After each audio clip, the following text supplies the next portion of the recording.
Today on SportsTalk Philadelphia, you know what? I don't have a witty tease for Eagles talk today. We all know what they are at this point. We'll dive into a downright terrible team that somehow, some way, is still in contention for a division title.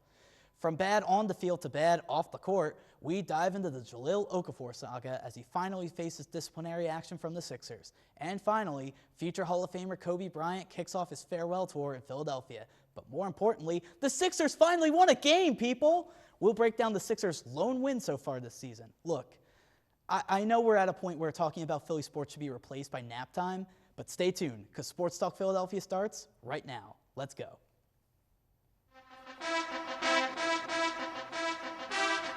Why?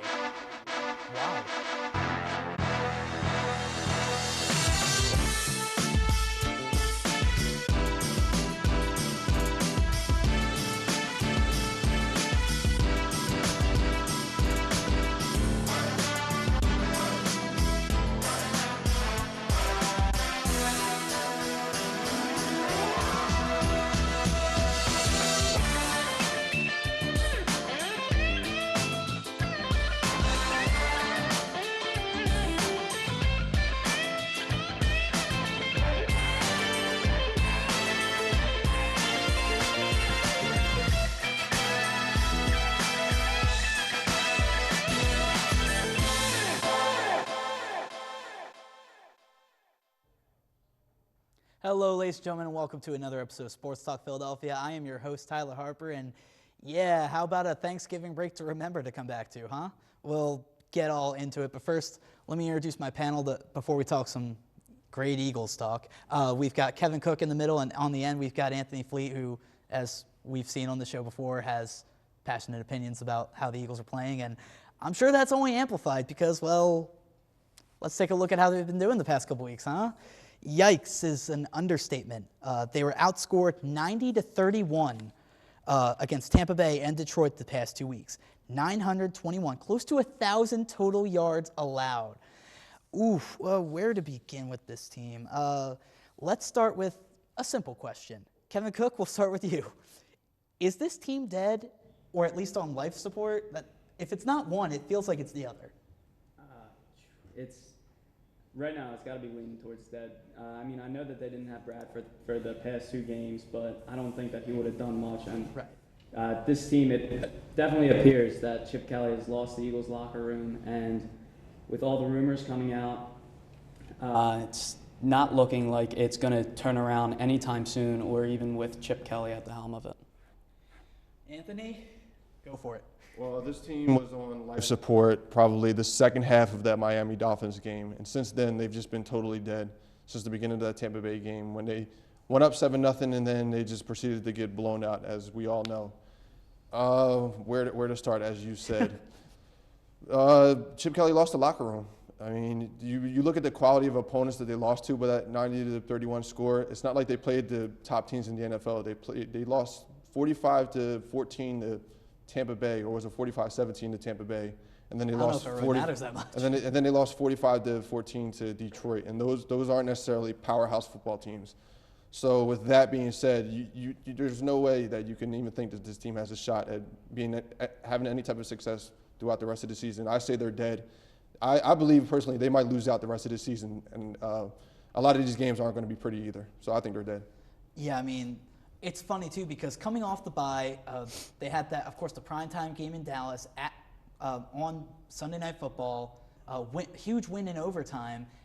It just amazes me, and Fleet, we'll start with you here. How do you go from that, just the high of that win to giving up a game late against Miami to being just flat out unresponsive against 2 teams, Tampa Bay and Detroit, which, like you said, aren't necessarily powerhouses in the NFL, but proceeded to beat the Eagles' defense around like it was nothing. Yeah, they're just not that good of a team. And the Dallas team that they beat, they didn't have Tony Romo, and they weren't at full strength. So really, they sort of got lucky with winning that game at Dallas. They could have easily gone the other way. Like, what if Dallas got the ball first? They could have easily drove down on the Eagles' defense, especially the way that they've been performing the last few weeks. It's just I think they're just done. I think they're worn out. And now that they're starting to lose some more games, they're starting to lose that faith that they probably used to have in Chip Kelly. And the way Chip Kelly just handles himself in the media when he's having his press conferences, he doesn't seem to hold himself as accountable. And I think players are really starting to notice that, and they really don't appreciate that. And so once things get a little bit rough, it just gets worse and worse and worse. And they're not responding to Chip Kelly, and I think it's just going to continue to snowball throughout the rest of the season. Yeah, I mean, Kevin, what are your thoughts on that? Yeah, I mean, he said it, and I agree with everything. That the reason that they've been snowballing is because they've been an inconsistent team the entire season. We've seen them have flashes of greatness, and I mean, we talked about it earlier on, and the last time we saw it was in Dallas, and then the first quarter of that Dolphins game, but we haven't seen it since, and that's obviously a worry. And since we haven't seen it since, you definitely have to question that Chip Kelly has lost the locker room. The players don't have the faith in the coach anymore because the system is not working, and it hasn't worked for 11 successive quarters. Yeah, it's getting tough, and of course you guys kept bringing up Chip Kelly, and more the city of Philadelphia and is questioning Chip. And actually, let's check in on the current state of Eagles fans. You see there, bottom left, those, of course, fans at the Eagles-Detroit Thanksgiving game, just wearing bags on their heads with wings. Bottom right, you see the guy with the sign that says, "I drove all the way from New Jersey just to boo Chip Kelly." And top right, that's actually my cousin Bill, who is spending Thanksgiving in Detroit with some estranged family there. So he went to the game, and he brought the sign saying, "Thanks for ruining my team, Chip." And obviously, very, very appropriate. And again, all this anger is being directed towards Chip Kelly, who, of course, is now not only coach, but basically GM of this team. We know Chip's job, his seat's hot at this point. We know that. But, Kevin, we'll start with you. What is it exactly that's holding him up here? Is it arrogance? Is it just faith in his system, injuries, lack of talent to not make his system work? What is it, a perfect storm of all that? What is it that's really holding Chip up from the success he had, even in his first 2 years here? It's a lot of things. I mean, early on, like in Chip Kelly's NFL career, we compared him to Belichick. But the difference between him and Belichick is that Belichick makes changes. One guy, a receiver, muffs a punt, Belichick cuts him, and they're short at receiver. Chip Kelly's been holding on to Miles Austin and Riley Cooper. He even extended them to make sure that they were here. I mean, Riley Cooper's a glorified blocker just because he fits Chip Kelly's system. I guess that's more the arrogance right there that Chip Kelly is showing, and that's the reason that's kind of holding him back. And then he always preached culture over talent, and you got rid of Deshaun Jackson, Jeremy Maclin, Nick Foles, and LaShawn McCoy, and all these players were key to the Eagles' success early on under Chip Kelly, but that's no longer here, and neither is the success. Right, so to kind of piggyback off of what Kevin was saying, Chip Kelly, he always preached this whole culture nonsense. Like the culture is more important than players, which is in the NFL, it's just not the case. Let me break this down to you real quick. So in 2013, when Chip Kelly first came here, as we all know, he had LaShawn McCoy at running back and Deshaun Jackson at wide receiver. Those are two dynamic playmakers. Michael Vick was also a quarterback who has mobility. So the offense was really rocking and rolling. They were high flying, they were scoring a lot of points, took the league by storm. The following year, 2014, he gets rid of Deshaun Jackson. So you have Jeremy Maclin, who's good, who's very good, and you have LaShawn McCoy. So the offense, it goes down a little bit, but it's still really good. Now Maclin and McCoy are gone. This offense is just garbage now. Like let's just be real about it. This offense is garbage, and that kind of shows fans, that shows the media, shows everybody. It's not culture. It's talent. You need talent in order to have a successful offense in the NFL because you need those dynamic playmakers to make plays. You can call all the plays that you want, but if you don't have the talent to execute those plays, it's not going to be successful. So you need those dynamic athletes. I think, like Kevin said, like Bill Belichick adapts, you need to adapt too. Yeah. Because if you just go in and say, no, my culture's going to win the day no matter what. I mean, Bill Belichick doesn't make wholesale changes to a scheme, but guess what? He tweaks and tweaks, and he's got all those rings to show for it. And that's what fooled a lot of people. A lot of people thought that Chip Kelly was that second-level thinker, but it turns out that he's not. All right, and let's take a look at the NFC East standings because, as we could see, Redskins 5-6, Giants 5-6, Eagles 4-7, Cowboys 3-8. Still, realistically speaking, everyone in this division could still possibly win it. But I think that the Eagles winning this division, that would be the worst thing to happen to this team right now. I don't care about the stories of teams finding their way into the playoffs and then happening to make some sort of a run. The way this team played the last couple weeks, that's not deserving of a playoff performance. This team should not be rewarded for just straight up bad defense and bad play overall. If a team puts 90 points up on you in 2 weeks, that's not playoff material. Fleet, I'm going to have the feeling you agree. I totally agree. This is definitely not a playoff team. They don't deserve to be in the playoffs based off the way they've been performing. And when you hear all these different rumors about, you hear Jason Peters saying he plays for the owner and not Chip Kelly. That's very telling. Malcolm Jenkins is questioning Chip Kelly's methods. You have these who you think are leaders of the locker room, and they're questioning Chip Kelly's methods. So with that in mind, you think that would trickle down. And there's really just no chance that the team is going to come out and play for Chip Kelly. And like you said, if they win this division somehow, it's really going to be a terrible thing. And I think if they did win it, they would be 6-10, and everybody else in the division had to be 6-10 or worse. Because I can't see this team winning more than 2 games. Maybe they can beat the Redskins and the Giants at the end of the season, but even with that, I still can't even picture that happening. This team is just so bad, and they really just need to really reevaluate themselves during the offseason and kind of break things down and try to piece it back together slowly but surely. Kevin, someone has to represent the NFC East. Is it going to be the Eagles? I really hope it's not. I mean, just not even, they don't deserve it. And I've already said, I kind of don't even want them to make the playoffs, strictly because it's going to set their franchise back even more. That means that they're probably going to keep Chip, and then you're going to probably lose in the first round. You lose the draft pick, and it's just not good for the whole franchise moving forward. Yeah, so with all this optimism in mind, let's go to our prediction poll, because with all this optimism here on the desk, the Eagles are going to win, right? Nah. I'm going 33-14, and I'm only going 14 because I think they'll get a garbage time touchdown late. And MVP, who else is going to be? Tom Brady, especially now that he's PO'd that he lost that game to Denver in overtime. He's going to come in with a chip on his shoulder. He could have all practice squad guys. I don't think it would matter at this point. Tom Brady, Bill Belichick, they find a way to win. Kevin, 35-10, LeGarrette Blount is your MVP. Yeah, I'm going with Blount. Obviously, I think Brady's going to blow up against the Eagles. They've allowed 10 passing touchdowns against 4 opposing quarterbacks the past 2 weeks. But they've also given up over 100 yards in the past couple games, going back to the Panthers game. And the only game that they actually haven't was Miami, and that was 99 yards that game. So I think LeGarrette Blount's going to have a good game. Yeah. All right. And Anthony Fleet, 38-10, and some guy named Brady is your MVP. Of course. This team has no shot at winning on Sunday. They 0%. have no shot at winning on Sunday. So you think, as you said, Tom Brady, he's really irritated that he lost his game last week. That's the Patriots' first loss of the season. They're in Foxborough, where Tom Brady's amazing, and people are saying, a lot of his weapons are hurt. It doesn't matter. They're playing the Eagles. The Eagles stink. Tom Brady's just going to mow over the Eagles. So I have that large margin of victory. And I think that garbage touchdown is going to give them their 10 points. I don't even think they're going to get 14. They're just not good enough. All right. Well, with all that optimism in mind, we're going to take a quick commercial break. Thank you, Anthony, for coming on to Talk Eagles. And when we come back, Tommy McIntyre will join us on desk as, we have a lot of Sixers to get to. So stay tuned. We'll be right back.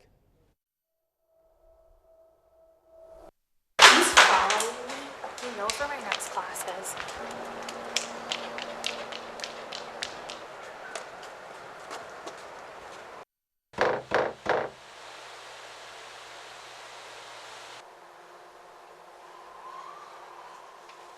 "31% of female victims stalked by an intimate partner were sexually assaulted by that partner.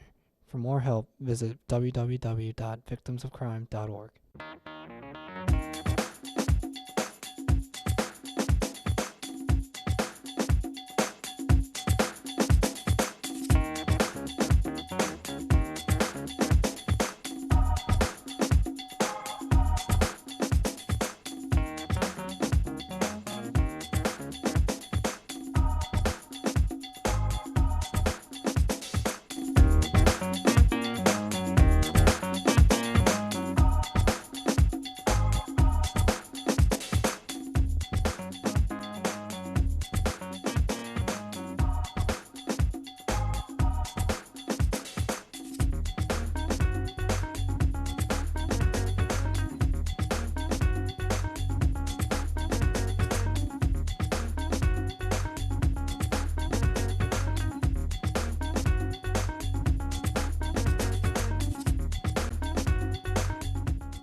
Welcome back to Sports Talk Philadelphia. Here we are, and we have a lot of 76ers to talk about, so we're going to dive right into that. And joining us with that, hey, Tommy, what's up? How you doing? All right. Was your Thanksgiving break good? It was. Good. All right, so now we're going to talk some Sixers because, again, like I mentioned earlier, they won. They won a game. Let's take a look at that box score as they defeated the LA Lakers. Of course, Kobe Bryant there, 20 points, 5 rebounds. We'll get to Kobe in a second. Robert Covington, 23 points, 5 rebounds, 4 assists. Due to all the floating circumstances of this team, of course, all the losses piling on, et cetera, Tommy, we'll start with you. How much of a relief was it to finally see this win, especially in front of a packed crowd, of course, because of Kobe, but just with good home energy to finally get that first win? Yeah, it was huge. I mean, in that type of environment, I think everyone thought that the Lakers are not a very good team either. I mean, it was a big deal. We're going to talk about a little bit about Kobe coming back to Philly. He mentioned that he was going to retire a little bit before the game, a couple days before the game. So it's a big thing. A lot of people came to the Wells Fargo Center, and they need that win. I mean, we got a lot of stuff going on. I mean, when you're facing a chance to tie the record for the worst record, I mean, they already have the record. They were going to set the record if they lose. Set the record for the worst start. Yeah, but they could set the record for longest streak or longest streak all time. Right. And it's not good. So that win was huge. Definitely needed. They go up the next night and lose to the Knicks, but I mean, Okafor out now, suspension. We're going to talk a little bit about, but big win. I mean, in terms of just a relief factor. Yeah, Kevin, how big is that? Because like Tommy mentioned, like they had already set the record for the worst start in, or like the longest loss streak in North America, correct, or something like that. Yeah. Getting close to the NBA losing streak record, worst losing streak in NBA history. So again, packed house with all that pressure of those records. You would always see it with the team with the body language. How great was it to see this team win? It definitely was. You could tell from the players that they were elated that they finally got that win. I mean, especially to do it in front of the packed house. I mean, that was kind of playoff atmosphere. I mean, they've never played for a crowd that big in a pro game, and to be able to do it in front of that large crowd, and then on top of it against a player like Kobe Bryant, it was good. And then on top of that, with all the things that were going on with Jahlil Okafor, you had to wonder if maybe the losing was kind of factoring into that.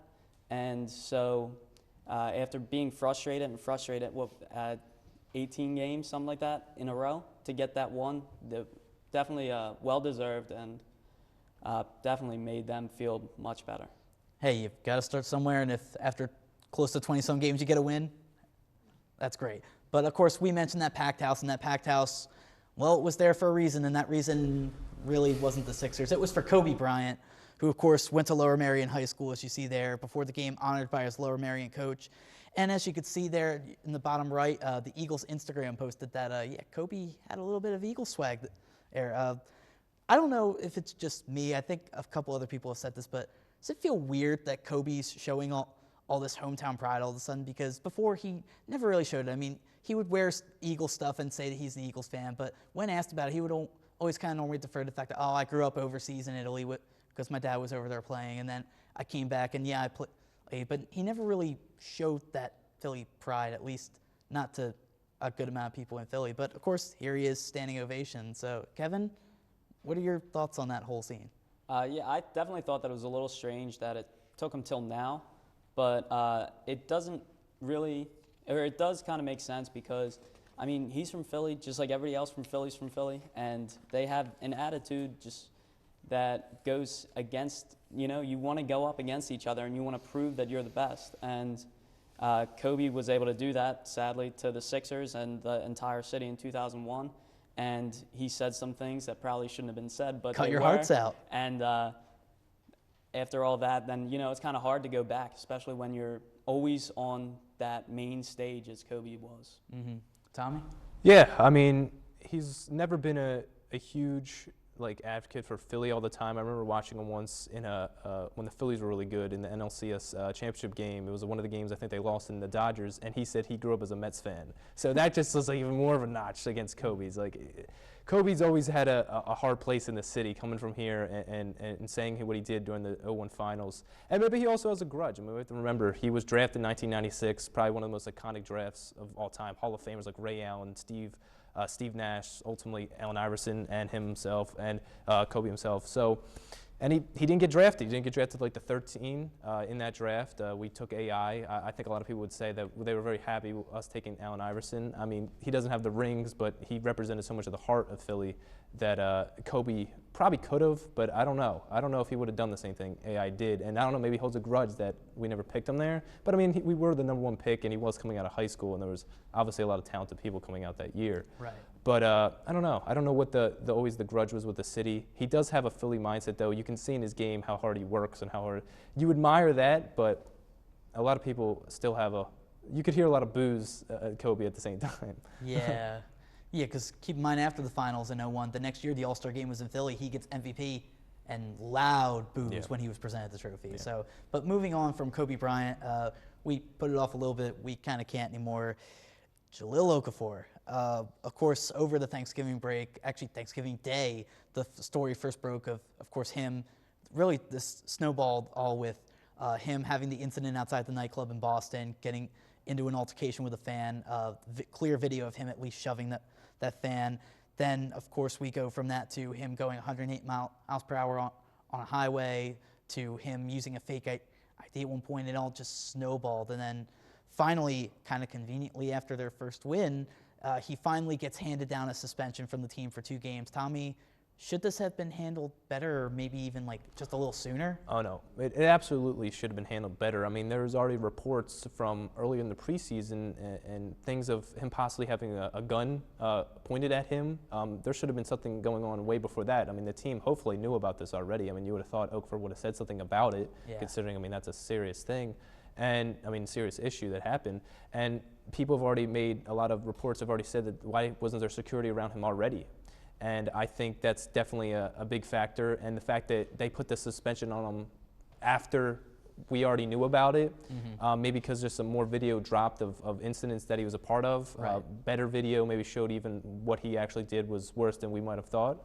I don't know. I think it's definitely, it's a bad culture. It's bad publicity for the Sixers just based off how bad they are. They question their culture. It's not a good look for the Sixers. And I'm a person that trusts the process because I know the ultimate goal. Because the ultimate goal is to be really good. I mean, look at the New Orleans Pelicans. They have one of the best players in the league, and they only have 3 wins. Anthony Davis is not the only thing. You have to have a lot of players to win in this league. I mean, you got Steph Curry's great, but he has a great supporting cast, and they have just great coaching. I mean, And they still Steve have Kerr's not even on the sidelines, and they're still winning all these games. Yes. So that tells you that they're just a franchise knows what they're doing. Yeah, and real quick, I want this answer from both of you, and then we'll go into the Fast Five. Of course, Charles Barkley's famous for saying athletes shouldn't be role models. So, of course, with this Okafor situation blowing up in our faces, real quick for both of you guys, do you think athletes should be role models, and why? It's a tough question. Should they be?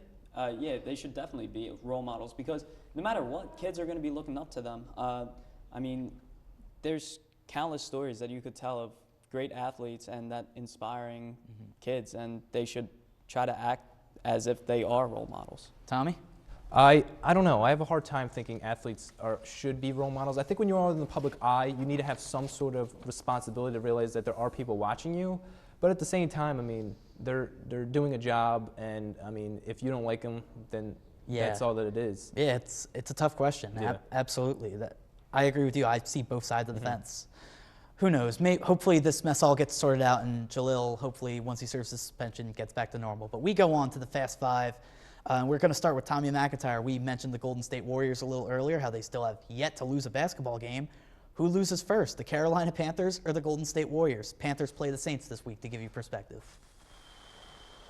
I say the Panthers lose first. Panthers lose first. Yeah, just because I think Saints, that's a division game, and I think that the Golden State Warriors just on another level right now, and it's just like them losing is just going to be like another team got lucky that night. That's just how well Golden State's playing. Yeah, I saw a headline on ESPN.com today saying, "Oh yeah, Steph Curry, if he could play to his full potential, possibly could average 50 points a game." It's ridiculous. Nuts. Kevin Cook, the Phillies claimed Peter Borges off the waivers from the Cardinals this past week. Do you like the move? Yeah, I really do like it. He's a very speedy player. I think he has like 55 career stolen bases, so pretty good speed. And then on top of that, he hits decent average, 250. Could see him as a leadoff man. Yeah, I mean, low risk, high reward. This is the moves that Phillies management should have been making like 3 years ago. So it's good to see that change. Tommy, part 2 of that question. Once reports got out that the Phillies claimed Peter Borges, people such as Ryan Lawrence said that this could mean that Jeff Francoeur may lose a roster spot on the Phillies. What do you think?